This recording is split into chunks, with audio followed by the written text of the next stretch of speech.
Full menu in empty kitchen.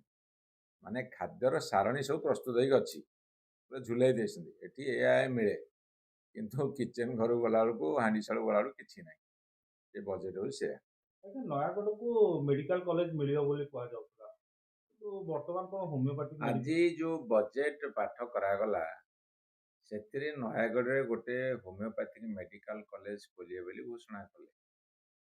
କିନ୍ତୁ Nayagarh ଜିଲ୍ଲାବାସୀଙ୍କର demand ହେଉଛି ଗୋଟେ ଏଲୋପାଥିକ ମେଡିକାଲ କଲେଜ ଖୋଲିବା ପାଇଁ। ଯଦି ହୋମିଓପାଥିକ ମେଡିକାଲ କଲେଜ ଖୋଲିବେ ତାହେଲେ ଭଲ, କିଛି ଖରାପ କଥା ନୁହେଁ।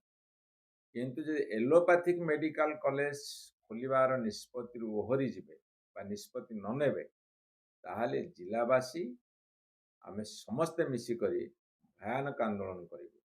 ଯଦି ତାଙ୍କର ଅଭିସନ୍ଧିମୂଳକ ପଦକ୍ଷେପ ଥିବ ଯେ ହୋମିଓପାଥିକ ମେଡିକାଲ କଲେଜ ଖୋଲିକି ଆମେ ଭଣ୍ଡେଇ ଦେବୁ, ଯେମିତି ଗୋଟେ ପ୍ରବଚନ ଅଛି କଥାରେ, ହାତୀକି ହୋମିଓପାଥି, ସେ କଥା କଲେ ଆମେ ଛାଡ଼ିବୁନି, ଆନ୍ଦୋଳନ ଜରୁର ମୁଣ୍ଡ ଟେକିବୁ। ନବୀନ ବାବୁ ବି ଗୋଟେ ସର୍ଟରେ ଗୋଟେ ବଡ କଥାଟେ କହିଦେଇଗଲେ। ଆମର ମାନ୍ୟବର ବିରୋଧୀ ଦଳ ନେତା କହିଲେ ଫୁଲ୍ ମେନୁ ଇନ୍ ଏମ୍ପ୍ଟି କିଚେନ୍।